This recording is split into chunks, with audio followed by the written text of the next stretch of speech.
una sensación de agobio. Este Estado mafioso, este criptoestado, que en el libro que les recomiendo altamente, tanto el libro de Tato como el de Claudio Saboya, reflejan una sensación de asfixia. Yo cuando lo leí me sentía asfixiado. Estamos dominados por los malos, para decirlo específicamente. Estamos dominados por los malos. Y es un dominio que parece absoluto. Uno podría pensar que no les entra una bala por ningún lado, pero justamente la historia, hay un prólogo muy conocido de Marx a la crítica a la contribución a la economía política, donde dice básicamente que en los momentos en que los edificios sociales parece que están, o que quienes detentan el poder político están gozando de su máxima expresión, lo han instaurado al máximo, lo han derramado al máximo, han logrado que sus intereses se derramen por toda la sociedad y han logrado también opacar cualquier voz de cambio.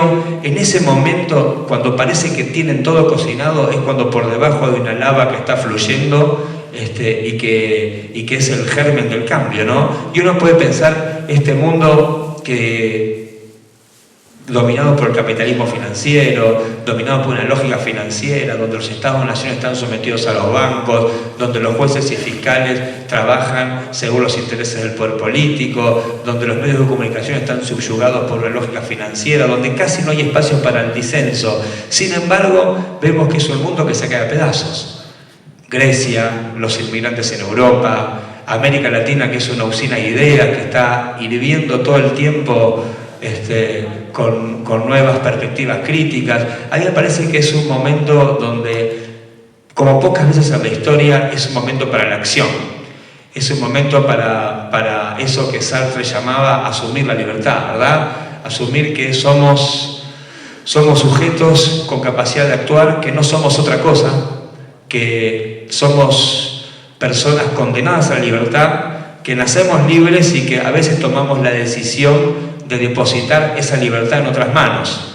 Esas otras manos pueden ser el sistema, el partido, los jefes, la indiferencia, pero la libertad, nacemos con la libertad y estamos condenados a ser libres. Y ser libres es un trabajo angustiante, porque sabemos que no hay nada que nos garantice que finalmente vamos a poder gozar de la libertad. Pero me parece que nosotros de hecho que en este momento en nuestro país estemos discutiendo estas cosas, que la Fundación La Alameda y todas las instituciones que integran la red antimafia tengan la presencia que tienen, que tengan la atención que tienen, que se puedan discutir cosas que hace tiempo eran impensadas, que se puedan discutir que estemos cuestionando los servicios de inteligencia, que estemos cuestionando la relación entre la droga y los políticos, que estemos cuestionando la relación entre empresarios, jueces, fiscales, abogados, periodistas, como una suerte de unidad de negocios paraestatal, es un síntoma, ¿no? Y me parece que es un síntoma que nos permite ver la lucecita de un camino. Ahora, lo que pasa es que es un camino colectivo. Es un camino durísimo, es un camino de acción, es un camino que requiere asumirse, desgarrarse para devenir, es decir, para permitir que la identidad se siga desarrollando y para cuestionar lo que vivimos, pero cuestionarlo a partir de cambiarlo.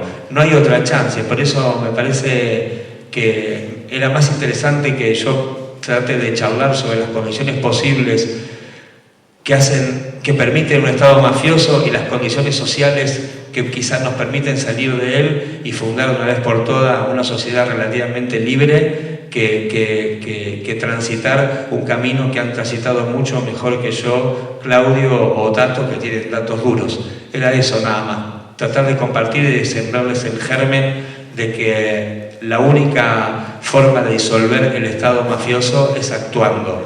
Y los que podemos actuar somos nosotros. En esto no hay secretos. Gracias.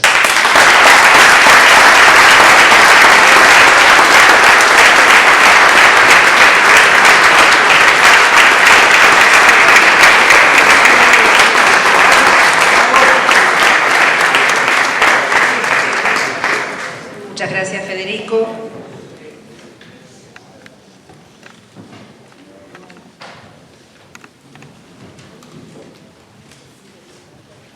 La intervención ahora le toca a Sebastián Casanelo. Sebastián es titular del Juzgado Federal número 7 y es el que ahora sí tiene a su cargo la investigación, por supuesto, enriquecimiento ilícito de Antonio Estiuso, el exdirector general de operaciones de la CIDE y de otros exespías, para lo cual el titular de la actual AFI, Oscar Parrilli, habría dispuesto una desclasificación sobre los legajos de Estiuso y el resto de los espías, ¿no? Ojalá nos puedas esclarecer de si esto es así o no. La investigación es obviamente a partir de la denuncia que hizo la Alameda, en donde están acusados, entre otros, además de Estiuso, los espías Alejandro Patricio, Horacio García, Ricardo Saller y Silvia Diciani, así como el empresario Carlos Molinari, procesado también en una causa por lavado de dinero que Sebastián sigue contra Lázaro Báez. Los dejo entonces con Sebastián Casanelo.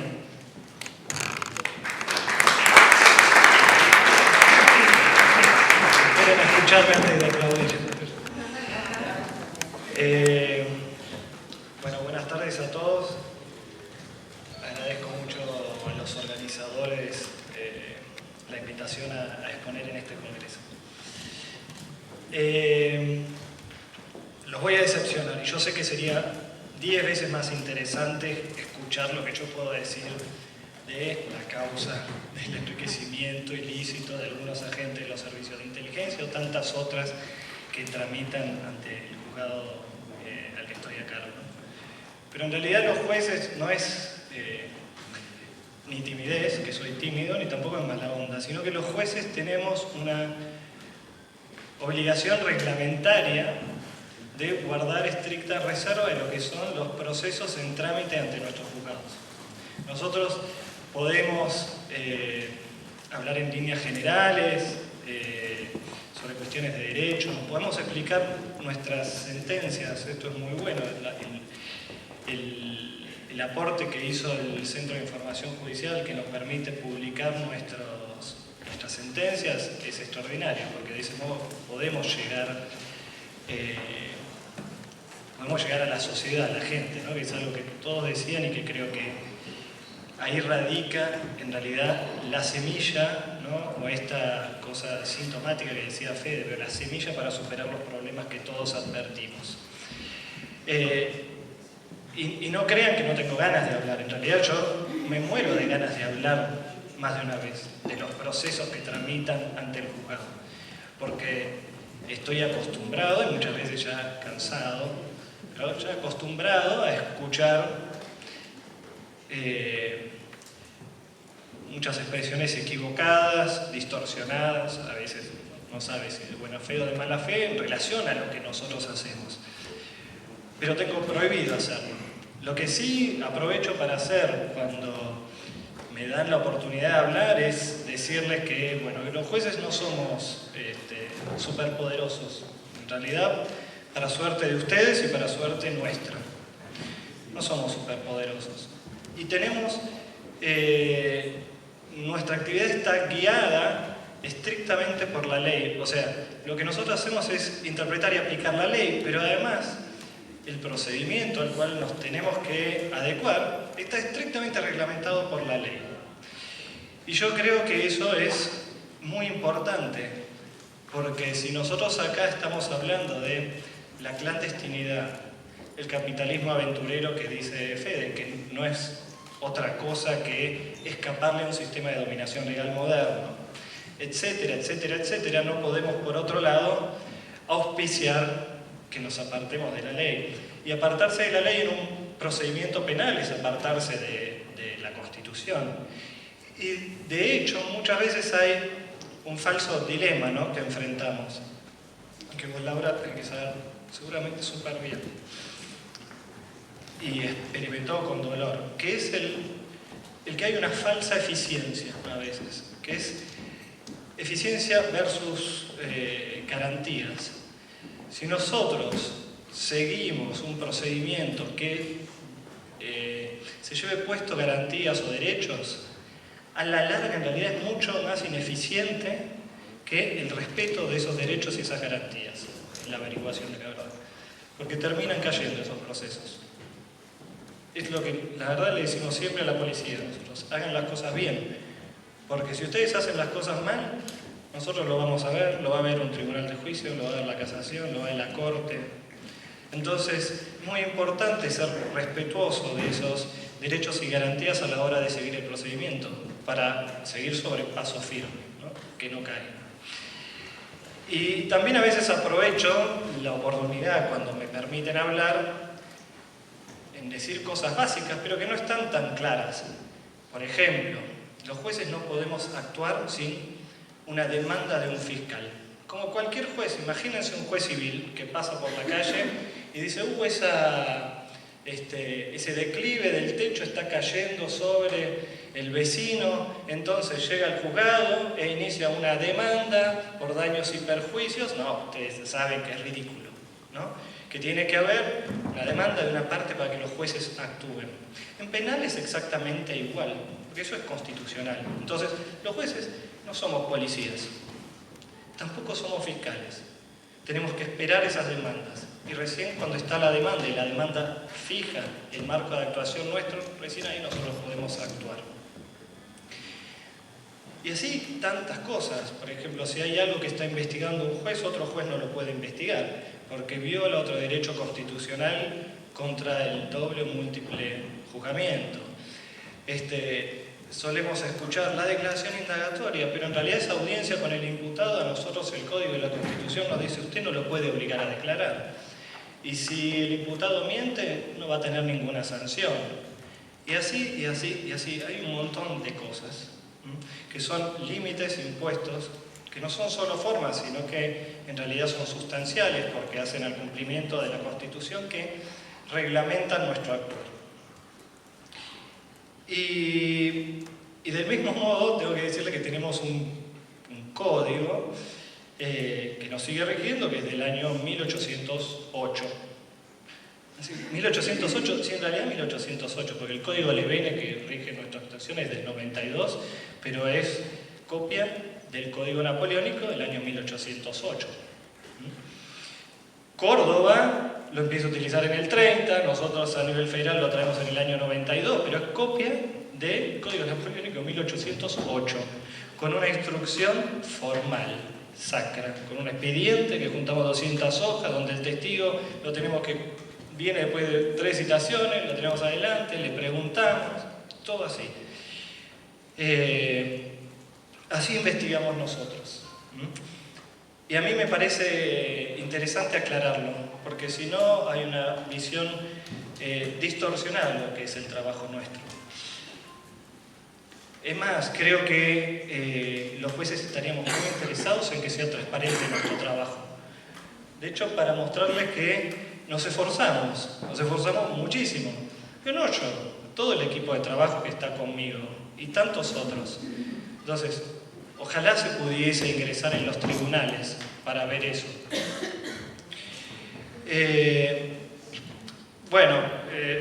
Perdón, ¿no? Esto es una especie de catarsis que hago, pero bueno, lo suelo hacer. A lo que iba es, bueno, si tengo que hablar de servicios de inteligencia, yo no voy a hablar de causas en particular, pero sí tuvimos una causa, tuve un juicio, donde llegamos a una condena, de eso sí podría hablar, porque yo ya no intervengo más ahí, entonces ya no es antirreglamentario que me refiere a ese proceso, que se vincula con inteligencia prohibida realizada por la Armada entre los años más o menos 2003-2006. Ahí llegamos a una condena a comienzos de año. Y ahí puedo transmitirles mi experiencia en realidad juzgando actividades de inteligencia. Porque si les tengo que hablar de mi experiencia trabajando con los servicios de inteligencia, es nula.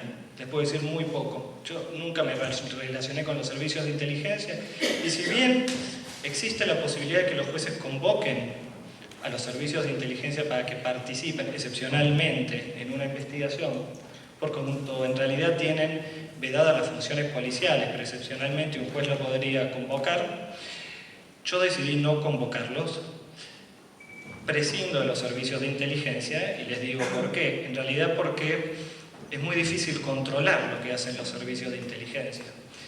Y este procedimiento que nosotros tenemos, escritural, con actas y tan formal, que rinde reverencia a lo que son las formas y los rituales, hacen que la prueba sea escrutada en su totalidad. Yo les doy el ejemplo, a ver, cualquier causa por infracción a la ley de drogas, un pequeño tráfico en la calle, ¿no? Que un policía actúa en su tarea de prevención. Ustedes saben, la policía tiene función de prevención y función de auxiliar de la justicia. Actúa en su función de prevención y detiene a alguien en la calle en un pasamanos. Se inicia una causa penal, eso llega a juicio. Lo primero que hace el juicio, en el juicio digo, lo primero que se hace es convocar a ese policía. Y se le pregunta, bueno, dígame, ¿qué vio usted? ¿Cuáles son los elementos objetivos que justificaron su accionar, su procedimiento, etcétera, etcétera, etcétera, etcétera? Porque es la prueba, una de las principales pruebas de cargo. Y así es escrutado. Y es escrutado incluso en lo que se conoce como cross-examination, donde todas las partes les hacen preguntas, porque parte del derecho de defensa es el control de la prueba. Ahora, si esa información llegase a través de un servicio de inteligencia, ¿qué es lo que hacemos? ¿Qué se hace en un juicio? Primero, el agente no sabemos si puede ir a declarar. Si declara, va a decir, lo recibí de un informante. Bueno, que venga el informante. ¿Y quién es el informante? ¿Y cómo podemos controlar? ¿Y cómo es que usted es algo muy, muy difícil esa prueba? Y nuestro procedimiento no lo tolera. Al menos nuestro procedimiento actual, porque es un procedimiento muy, muy formal. Entonces, bueno, por eso es que yo la verdad que no tengo trato con los servicios de inteligencia, así que poco les puedo decir. Y en realidad tampoco me llegó, como si le llegó a Fede, esta intervención judicial suficiente de la que habla la ley de inteligencia. O sea, la ley de inteligencia prevé que los servicios, la CIDE, la AFI actual, le pida a un juez la intervención de un teléfono por un determinado lapso de tiempo, si es que lo necesita para averiguar frente a alguna amenaza, ¿no? Frente a algún riesgo. Y le pide al juez que autorice esa pinchadura. ¿Por qué le pide a un juez? Bueno, eso es una exigencia en realidad constitucional también, porque el Poder Ejecutivo, lo mismo le pasa a la UIF, el Poder Ejecutivo no puede restringir derechos sin que exista control judicial suficiente. Hace tiempo la Corte lo estableció. Por suerte no tuve que intervenir en un caso así hasta ahora, porque la verdad es que poco puede hacer un juez en ese control frente a lo que le dice un agente de inteligencia, le diga, mire, está esto. Porque son tareas de inteligencia, las tareas de inteligencia son clandestinas, son secretas, y de ahí el enorme problema, ¿no?, que se genera con esto. Por la imposibilidad de control. Bueno, yo no intervine en un caso de esos. Bueno, ¿qué les puedo decir yo les había traído, hablamos acá de la inteligencia y hablamos también de los estados modernos, porque se habló de este capitalismo aventurero. El capitalismo aventurero le escapa al sistema de dominación legal moderno. ¿Esto qué significa? El sistema de dominación legal moderno es el sistema racional, el que nos permite a todos tener seguridad, el que nos permite a todos generarnos expectativas en relación al comportamiento de los otros, porque todos estamos bajo la ley, en igualdad de condiciones, ¿no? Esa es la dominación legal moderna. El capitalismo aventurero es irracional, esto que decía Fede, quiere decir que a veces vemos que subsisten en nuestros estados dos universos. Un universo racional, un universo de dominación legal, un universo que nos habla de un estado constitucional de derecho, pero debajo hay un universo clandestino, un universo irracional, un universo imposible de controlar, donde la forma de dominación es otra, no es la forma de dominación legal. Son formas de dominación, nada, si seguimos a ver, podrían ser carismáticas, tradicionales, por lo general es la tradicional, son las costumbres que siguen vigentes. Pero hay les recomiendo mucho este libro, Fouché, el genio perverso de Stefan Zweig. Fouché es a quien se asocia como el padre de los servicios de inteligencia modernos. Fouché es era un tipo que vivió en los años de la Revolución Francesa y es la demostración de cómo se puede ir rearmando y sobreviviendo, poniéndose de un lado o del otro, manteniéndose siempre al servicio del poder fáctico real, con uno u otro gobierno. Empieza girondino, se hace jacobino, etcétera, etcétera, etcétera, etcétera, se hace bonapartista y termina contribuyendo a la caída de Bonaparte. Y hay un momento en que, porque Bonaparte usa sus servicios, era el ministro de policía, Napoleón usa sus servicios, lo mantiene en el cargo de ministro de policía y le parece esencial, pero en determinado momento empieza a desconfiar, dice, usted tiene más poder que yo. Y es esta idea de que los servicios de inteligencia terminan siendo un Estado dentro del propio Estado. Dice, 100 veces, esto en relación a Fouché, dice, 100 veces se deja despedir, amenazar con el destierro y la sustitución en el cargo y sin embargo sale tranquilo del aposento, completamente seguro de que el emperador le llamará al día siguiente. Y siempre tiene razón, pues a pesar de su desconfianza, de su ira y de su odio secreto, no puede Napoleón desembarazarse del todo de Fouché, durante un decenio hasta última hora. Este poder de Fouché sobre Napoleón, que es un enigma para todos los contemporáneos, no tiene nada de mágico o de hipnótico. Es un poder adquirido por laboriosidad, habilidad y observación sistemáticas, un poder calculado. Fouché sabe mucho, sabe demasiado. Conoce gracias a las comunicaciones del emperador y aún en contra de la imperial voluntad todos los secretos imperiales y tiene así en jaque, por estar informado de manera perfecta, casi mágica, al imperio entero y también a su señor. Por la propia esposa del emperador, por Josefina, conoce los detalles más íntimos del tálamo imperial. Por Barras, cada paso dado en la escalera de caracol de su ascensión. Vigila, gracias a sus propias relaciones con hombres de dinero, la situación económica particular del emperador. No pasa inadvertido... Qué mal, un minuto. Bueno, se los recomiendo mucho. Encarecidamente, lean. Pónganle el nombre que ustedes quieran. Si quieren, el nombre que puso Laura. Pónganle el nombre que quieran. Pero vean cómo funcionan los servicios de inteligencia. A nivel, les hago muy rápido paneo para llegar a lo que fue la causa nuestra. En realidad, en la recuperación democrática se abandona la idea de defensa nacional que ponía a las Fuerzas Armadas a cargo de todo, seguridad interna, seguridad exterior e inteligencia en ambas. Se abandona esa idea y se crea un sistema que se basa en 3 leyes, ¿no? Ley de seguridad interior, ley de defensa nacional y ley de inteligencia nacional. Esto ocurre más o menos en un periodo de 10 años. Lo más interesante, les sintetizo mucho de esto, es que hay un interés en estas leyes de lograr un control democrático de los servicios de seguridad. Este control se basa en que los 3 poderes de nuestra democracia controlen por su parte cómo es que se va desarrollando la inteligencia. El Poder Ejecutivo tendría que dar las directrices, por eso es que se aprueban estos planes nacionales de inteligencia.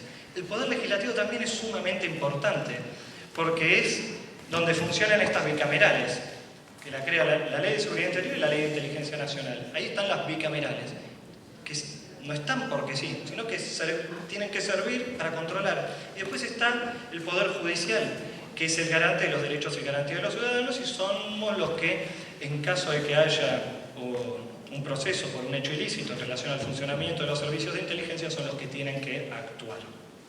Bueno, en paralelo, entonces les decía, lo que se exhorta a un control estricto y legal de los servicios de inteligencia, dentro de las cosas que dicen que no pueden hacer funciones policiales, no pueden, bueno, etcétera, les resumo mucho. Y las Fuerzas Armadas no pueden hacer inteligencia interna. Bueno, ¿qué es lo que tuve que juzgar yo? Yo tuve que juzgar una causa que es derivación de otra del sur, donde se había probado que en la base Almirante Sar de Trelew se había realizado un montón de inteligencia prohibida. Esta inteligencia interna y además de inteligencia interna vinculada a lo que era la política universitaria del lugar, los medios de comunicación del lugar, las manifestaciones, lo que hacían las agrupaciones, las distintas ONG, cómo programaban lo que eran los aniversarios por la masacre de Trelew, etc. ¿Cómo se llega a esta información? Por alguien interno, que se revela frente al sistema, porque en realidad el sistema es sumamente prolijo en que esto no se sepa, pero sale, lo pone en conocimiento de una ONG, que es el CES, bueno, y se llega a juzgar todo eso, se demuestra y se condena a la gente de Trelew, los subalternos. Pero se inicia una causa, que justo tiene a Fede como fiscal, se inicia una causa para ver si las máximas autoridades sabían de esto o no. Si lo sabían, existía la posibilidad de que incurriesen en un delito, ¿no? El incumplimiento de los deberes de funcionario público, porque para esa época no existían estas nuevas normas que hay hoy en la ley de inteligencia, que reprimen con un tipo especial lo que son estas actividades de inteligencia prohibida. Bueno, en el juicio se logró demostrar, esto está recurrido en realidad, está en casación, pero yo consideré que estaba demostrado la existencia de este conocimiento por los altos mandos de la actividad de inteligencia prohibida. Y básicamente, ¿cómo? Porque la inteligencia era habitual, era prolongada y era generalizada. Habitual porque se habían descubierto cantidades de papeles y papeles y papeles. Lo único que hacía la base de Trelew era este tipo de inteligencia. Era lo único. De hecho, los testigos dijeron que representaba el 90% de la inteligencia que hacía la unidad. La inteligencia prohibida, el 90%. Un 10% solo era la inteligencia acerca de los escenarios de conflictos bélicos, etc., las amenazas con otros países. Era generalizada porque esto era comunicado a varios destinos de la Armada y era prolongada en el tiempo porque esto se extendió durante muchos años. Bueno, generalización y prolongación en el tiempo son dos atributos en realidad de la ley, y esto lo que demuestra es que en la Armada coexistían dos universos, esto que dijimos recién. Un universo formal, que es el de la ley positiva, que prohibía todo esto, que tenía el Plan Nacional de Inteligencia, donde se decía esto se puede hacer, esto no, bueno, un montón de controles, pero en el fondo había un sistema de dominación informal, otro universo, que venía de las costumbres de la dictadura, clandestino, que subsistía y subsistía y subsistía y subsistía. Bueno, así llegamos a la condena. Ahora, para concluir, ¿cómo veo? Porque el problema es cómo solucionamos esto, ¿no? En realidad todos si estamos acá debatiendo esto es porque verdaderamente vemos un problema, o por suerte este problema salió a la luz, o por suerte lo conocemos. Yo creo, no voy a decir nada novedoso en relación a esto, creo que la forma de superarlo es iluminando, lo dijeron muchos acá antes. Los servicios de inteligencia y las mafias, la impunidad, la corrupción, todo se puede desarrollar en espacios secretos, en espacios clandestinos, donde no ingresa, espacios poco transparentes, donde no ingresa la mirada de ustedes, la mirada en realidad de toda la ciudadanía, la mirada de las agrupaciones. En la medida en que eso se transparente, en la medida en que se puede ingresar en todos lados, así como decimos que hay que ingresar en los tribunales, en las cárceles también, la violencia institucional se da cuando la ciudadanía no puede ingresar en las cárceles. Esto es lo que dicen los protocolos de tortura. Dice, podemos escribir mucho en contra de la tortura, pero ¿cómo lo solucionamos? Y dejando que ingrese la mirada de la ciudadanía a esos, para que no existan lugares de excepción. En los lugares de excepción se da esta cosa que creo que decía Claudio, dijo en un momento algo medieval, ¿no? Creo que dijiste, las mafias, un sistema medieval.